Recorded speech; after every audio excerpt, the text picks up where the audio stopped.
my wedding is the day that I found out I have a shellfish allergy. My throat started closing up at the table. Oh my gosh, wait, this next part. We kicked him out, and he then came to our room on our wedding night to tell us how rude that was. Just forget it. It's just a bag of, who are they, like, have, no, like, yeah. BT? Yeah. This is The Guide Gals, a modern, wedding-focused podcast by the experts at Here Comes the Guide.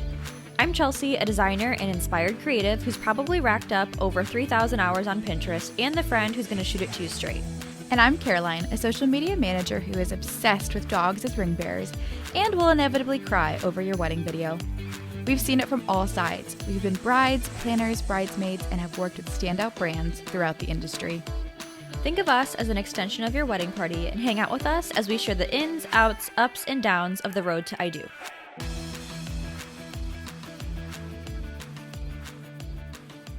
Hey everybody, welcome back to the podcast. It's actually been a second since we've recorded. If you've listened to our past episodes, sometimes we talk about things that are going on in the summer and you're like, hey, Caroline and Chelsea, it's actually January. That's very true.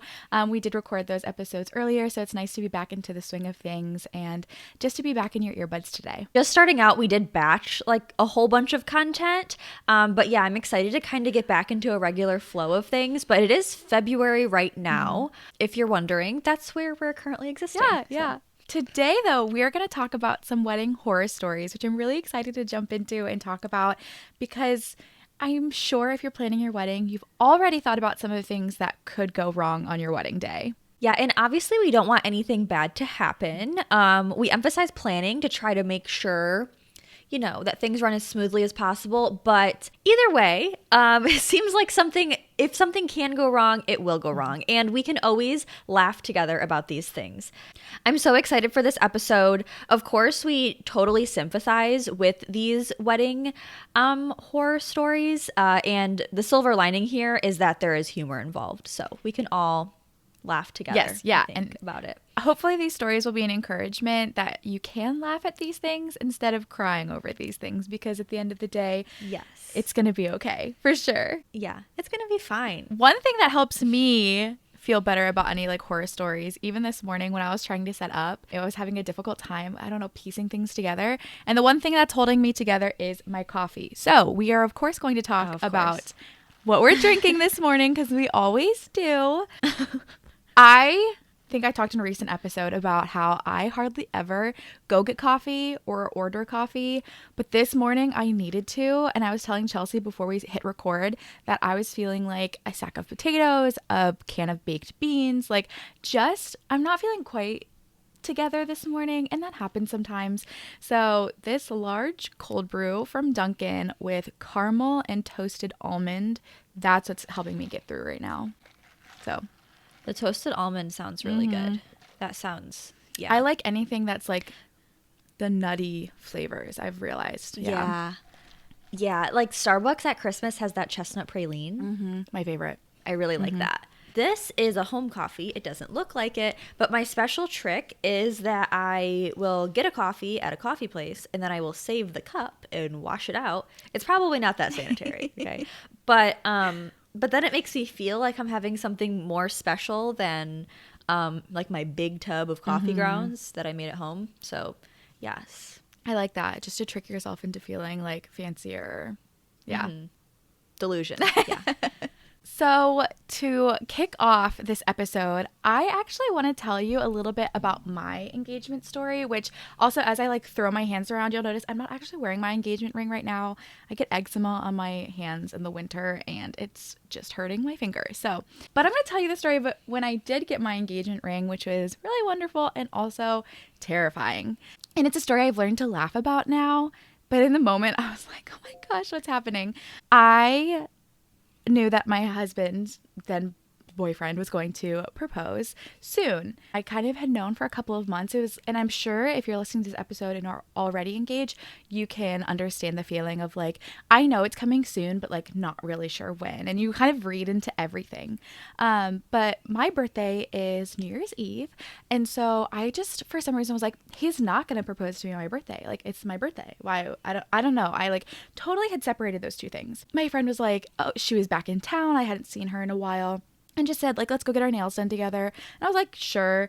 But I had always said that I wanted like burgundy or like a deep red nail color when I got engaged, because of like my skin tone, and I was getting a white gold ring.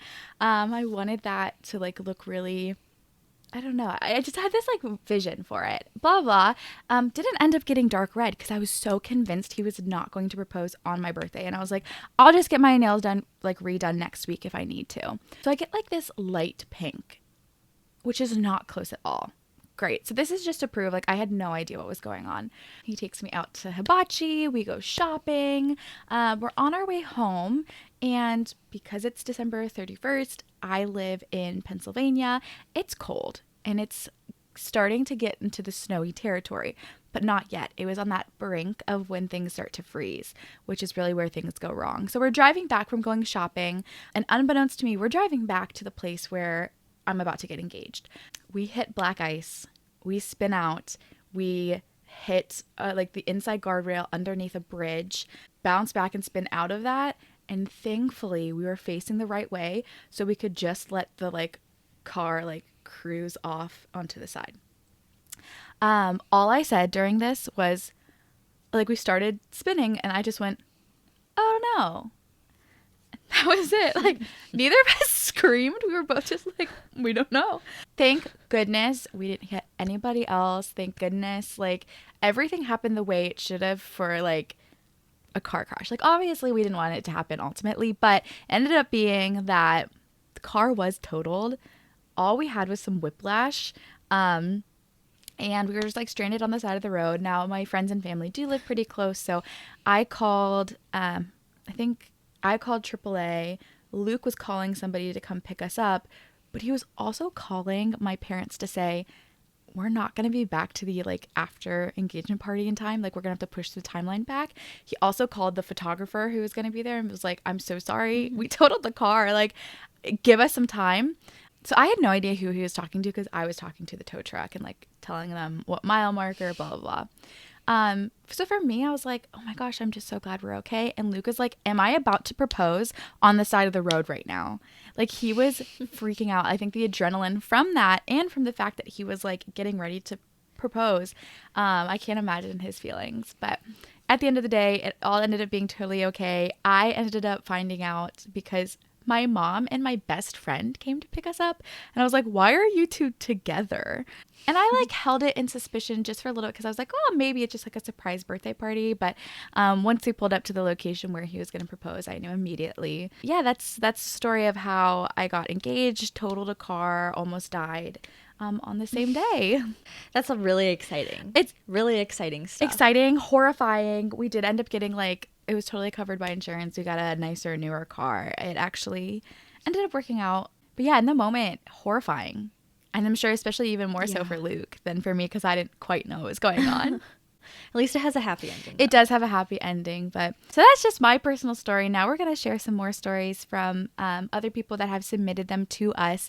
So if you have further questions about them, we may not have all of the details, but if you have questions about these stories, like, we're happy to ask the person. If you want to comment on this episode, send us a DM, go to our site, drop us a line, whatever. But we're just going to jump into some of these stories now. Yes. Okay. I'm really excited about these. Okay. My first one that I'm going to read is from Amy. This ended in divorce, but we did have a unique horror story. They eloped in Ireland, which is really cool. I'd love to do that. So we didn't have any guests attending other than the photographer couple that they hired to take the photos. So they were going to double as our witnesses. The problem, the morning of where they were staying in Ireland was right on the coast, and it so happens that the tide will cover the road at times. Oh my gosh, that's crazy. Their car couldn't make it, so they had to wait for the tide to go back out. What's next? Their car wouldn't start once the tide was out. Since we needed them to be our witnesses to be able to get married, we offered to drive the hour round trip to bring them to the courthouse where we were getting married. We arrived at 12:05 p.m. Our appointment was at 12 p.m. Originally, they were supposed to be in town at 10 a.m. Personally, I think the powers that were trying to tell me something, nature herself was like, stop, don't do it. I'll listen to the tides next time. Oh my gosh. Always listen to the tides. I mean, no, maybe that's true. Maybe it's not. But I mean, at least you got a trip to Ireland out of it. That's cool, Yeah, right? yeah, but I know for a lot of us, like especially for Chelsea and I, we're planners. We like to like have a timeline, know what's going Yeah. on, and that would like really freak me out to be in a position where you're like, there's nothing we can do. Like you just gotta figure it out. Well, like running late, I am a person that runs late like pretty consistently, too. but I don't want to be running late. But then like the feeling of running late, like that feeling is awful. It's like so stressful. But then when you're running late and it's not because of you, it's because of like something you can't control, it like doubles Oh it. yeah, So for sure. yeah. There is a couple stories in here about exes or divorce stories, so I think we can laugh at them a little bit now, hopefully. But hopefully at the end of the day for Amy, it was like, you got a great trip to Ireland. That's really cool. Yeah. I don't know. Yeah. But the next story we're going to talk about also has to do with an ex. And Sarah shares that her ex is the horror. But a funny story, I was slightly / very specific on do and do not play for the DJ. She finally allowed herself to go to the bathroom during the reception, and as soon as she locked the door, the DJ started playing the Celebrate Good Times, Come On. And so she was yelling from the bathroom, he's not supposed to be playing that while in the restroom. I think she may have expanded on this story at one point and said that like she might have been with like her bridesmaids or something who were also like trying to calm her down. But I feel like if you are specific on the do and do not play, like don't do that. But that's a bad DJ then. I have to believe that like someone requested it. You know what I mean? And but if it's still on the do not playlist, like don't play Yeah. it. But yeah, I mean, come on. Even if someone Like, requests it, and you make a playlist. Yeah. Like you do that. Like plays and then do not play. Yeah. because that's not even cool. if I don't know, I really feel like the couple should be able to say like don't play this, do play this, and like be able to trust your DJ. I definitely had a friend who like we all notoriously are like, oh, her DJ, and she even is like, yeah, my DJ, who is just a little bit much. So yeah, horror stories can come from vendors, and even sometimes as specific as you are to try and avoid that, it still could happen. And so probably now every time Sarah hears that song, she'll probably think of that moment, and I hope she can laugh now instead of think about all of the stress she was feeling. Yeah. Okay. My next one is from Sarah Beth. She says, we had surf and turf for dinner. My dad's only asked during the entire wedding planning, so her dad really wanted surf and turf. And my wedding is the day that I found out I have a shellfish allergy. My throat started closing up at the table. I drank at least 5 glasses of water, hoping I could wash away the allergy. Then I took a random allergy pill someone gave me. She says, do not do that. I was sweating and shaking. Of course, I was trying to keep this whole thing on the down low. So as this is happening, I'm still hugging guests and making awkward small talk while wondering if I was going to pass out. The pill made me super tired, but I could definitely breathe easier. Haven't had lobster since. Yeah, I wouldn't have lobster again if I were you. So scary. That's like so scary. But I've done that before where I someone's like, oh, like here, I don't have a shellfish allergy, but I've had like where like I'm having allergies and someone's like, here, take this. And it's a Benadryl. And then you're like, okay, well, my day is over. Done. Like I Yeah. can't stay awake. Yeah. Yeah. Yeah. That would be so scary. Such a Yeah. scary way to find out. And I do feel bad because I'm a shellfish seafood lover. I would hate to have that happen. Yeah, And me on your too. wedding day. That's scary. Okay, so this next story comes from Jess Bree. And Jess Bree says, the date was October 15th, which in the Central Valley of California is normally very nice weather. Starting to cool off, but still nice. But my all-outdoor wedding venue was expecting to have rain, wind, and hail. We frantically called all the local tent vendors, and everybody was doing the same thing, and nothing was available except this run-down kind of junky option that was too small. So we have to rent 2 of them and also drown another few $1,000s we also don't have.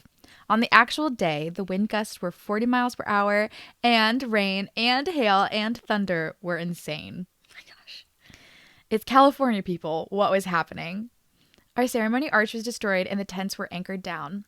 Another fun thing that happened was in the middle of the night, my soon-to-be groom at the time And one of the groomsmen got in a verbal argument that apparently was so bad the groomsman left in the middle of the night to drive back home to Reno, which is 3 hours away. He wasn't coming back. The next morning, they were scrambling with a backup groomsman and even ran to the local Kohl's to get him some attire to wear. Oh my gosh. Just forget it. It's just a backup. Who are they, like, have, no, like, yeah. BT? Yeah. Who's on standby for that? Yeah. Good for the person who was on standby, though. I mean, hey. Yeah, that's nice. I guess. Meanwhile, when us ladies were getting ready, my photographer, who was my cousin, tip, never hire family, she forgot a memory card for her camera. So one of my bridesmaids had to take her all around trying to buy one last minute while we got ready. Fast forward to right before the ceremony. My photographer's husband was drunk, and he also doesn't really get along with my family. So about 5 minutes before the ceremony, my uncle, remember the photographer's her cousin, ends up getting into a physical altercation with my cousin's husband. There was pushing, maybe some tumbling, not sure. My cousin is bawling, and we are about to walk down the aisle, and she's in no shape to take photos. We delay 10 minutes and then resume. Meanwhile, I chugged some champagne in the limo because I can't make that stuff up. She doesn't use the word stuff. We get married. Everything is going fine. Food was amazing. Shout out to the caterer. The venue decides to be sticklers, and they won't let my guests bring out a bottle of wine to the table for dinner. I paid hundreds of dollars for wine. It was at a winery. They wanted guests to go outside of the tent in the wind and rain and hailstorm to the tasting room to get a mini, small, very small glass of wine. I was pissed. My guests rallied together and each started grabbing 2 glasses, each person, and passed them all out to the tables, so that helped.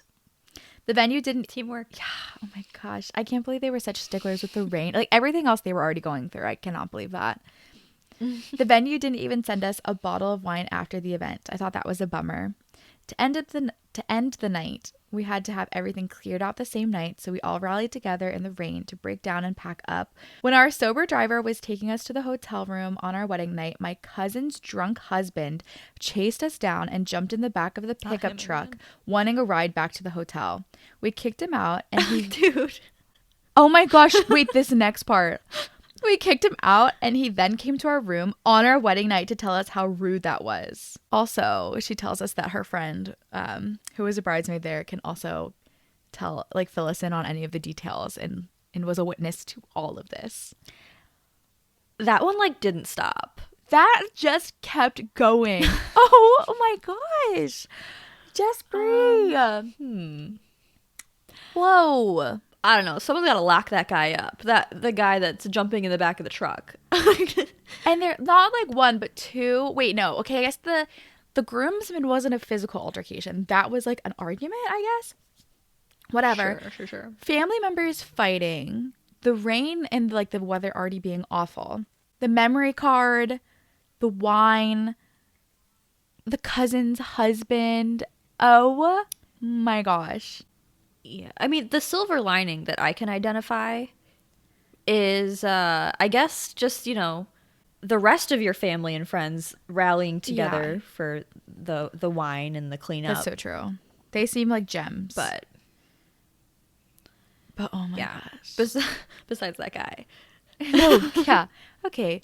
Note to self, do not invite people who don't get along with your family like that, even if they are family. Actually, I don't know. You choose. You decide. That's a tough situation, but I don't know. It's almost like you need like a groomsman or something on, I don't know, on security duty. You know? Yeah, honestly. Get that guy out of here. That's tough. Well, sorry, Jespri. Sorry that happened. Yeah, sorry. Okay, my next one is from Mary. She says, our wedding 19 years ago really went quite smoothly. She says, but my most embarrassing public moment occurred when my dad dropped me on the dance floor during our father-daughter dance. Dipped me backwards and dropped me. Seeing all of my bridesmaids' gaping mouths was confirmation for me on just how bad it looked. No. Well, hopefully you didn't get hurt. Yeah, that's on your dad. So sorry. Those moments. Shoot. Yeah, those moments are always, I love those dances. I really do love father-daughter dances. But maybe, maybe practice those things beforehand. Don't just whip it out like on the dance floor. Don't like think like If you're okay, yeah, if you're gonna do a special move, yeah. like maybe Yeah. And don't like at least communicate that you're gonna do it at the very and for whatever dance, if you're doing like mother, son, father, daughter, whatever, communicate like with your parent, like don't try that. Don't like happy to practice if you want to do that. Don't do that on the day of. Well, when I first read it, she said dropped me, and I was imagining that her dad was trying to like lift her. So I was like, something crazy is going on. But I mean, I feel, Mary, I think it could have been worse, okay? It could have been worse. Like, yeah. At least you didn't fall that far, you know? Yeah, and you didn't hurt yourself. So again, silver linings in there. Silver linings. Yeah, we'll point them out. Okay, our next story comes from Lauren. And Lauren says, our wedding day was a little cray. It poured rain. It was an outdoor only ceremony. Finally had a 20-minute break in the rain, so went for it, but I couldn't find my shoes, so we got married barefoot. And it started raining during the ceremony. We all got a little wet, but it worked out. But the best part, we forgot the groomsmen ties at our apartment. So Taylor gave our friend a key to the place to go run and grab them.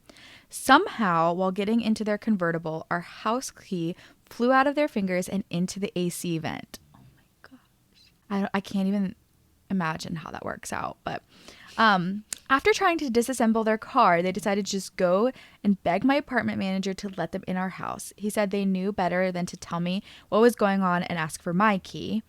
I didn't even realize the ties were MIA. She finally agreed and let them in only because it was her anniversary and she got married at the same venue at us.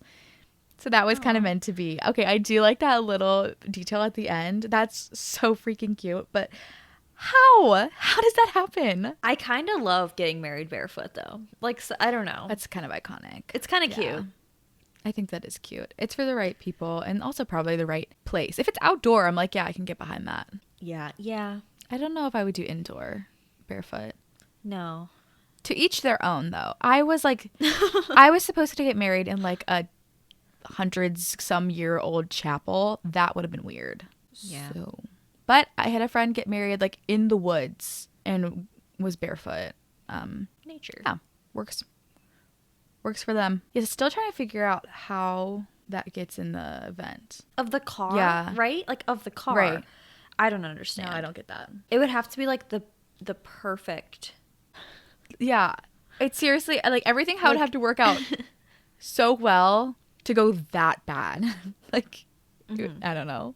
But good for the groomsmen for like really figuring it out. Like I love the thought process of like, no, I'm going to make it work. I'm going to talk to the apartment manager, and like what a cute story in the end that you know that she was willing to because of all of those connections. But also probably a good thing not to tell Lauren what was going on, because at that point I would just be like, you guys are all crazy.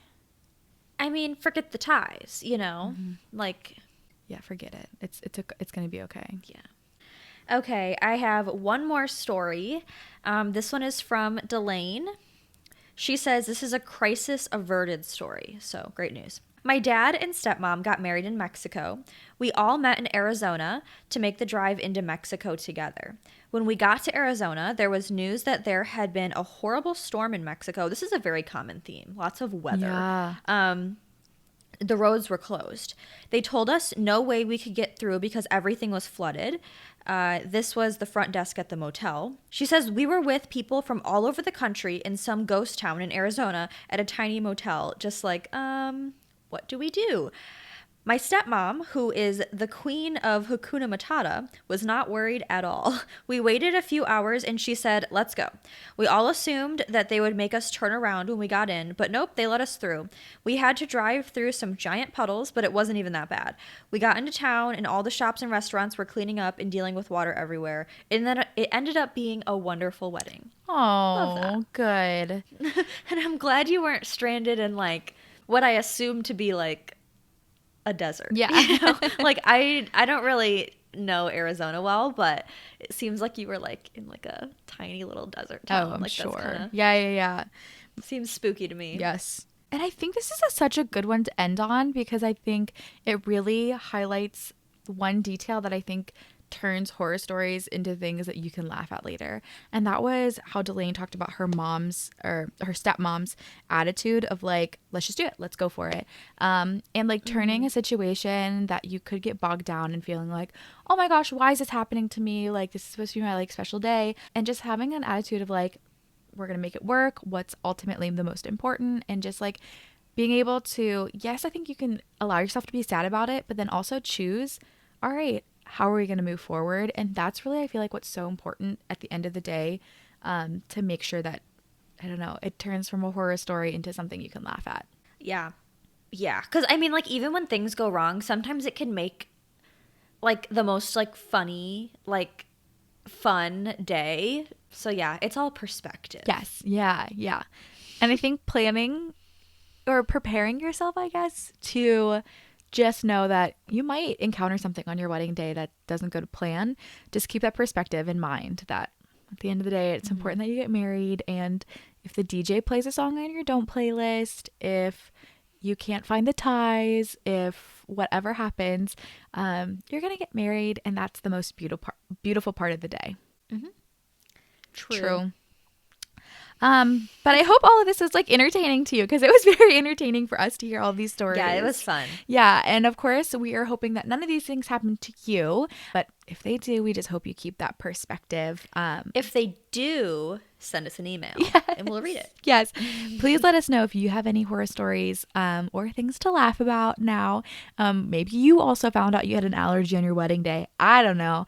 You're always welcome to drop us a line with those. Yeah, super fun. So you can find us on Instagram at The Guide Gals Podcast. You can watch us on YouTube on the Here Comes the Guide YouTube channel. We're on Apple Podcasts, Spotify, or wherever you get your podcast as The Guide Gals Podcast. Lastly, you can visit theguidegalspodcast.com. Here we have all kinds of good stuff for you. We have our full episode library where you can check out any of the other episodes we've done so far. We also have a full freebie library with lots of free downloads for you, printable things to help you with your wedding planning process. And yeah, if you have any stories to share, or if you have any episode suggestions, anything like that, we would love to hear from you. You can head over to our website, theguidegalspodcast.com, and on our contact page, you can fill out a form there, and yeah, we'll get back to you super soon. Yes. So please follow along with all of our adventures and all of the behind the scenes details on our Instagram. And also, we just started a Guide Gals TikTok, and that is at the Guide Gals Pod. If you're listening to the episode, you are going to get the sneak peek, and by sneak peek, I mean just behind the scenes details of the TikTok. We had started one that was also the Guide Gals podcast, and we can't get back into it. And TikTok is not helping us. So we had to create a new one. So now if you've watched this episode, that's our personal horror story of just creating something and not actually being able to use it. So just know that the TikTok handle is a little bit different from our other ones. It's just the Guide Gals Pod. You may still see the Guide Gals podcast out there. It does exist still, and there's just nothing on it. So it's just a fan page. Don't worry about it. Yeah. I guess you can still follow it if you want, but there won't be any content coming from that. You will get all the behind the scenes details and things on TikTok for the Guide Gals Pod. Well, all right. So excited to be back in recording and back in your earbuds today. But until next time, cheers. Yeah, cheers.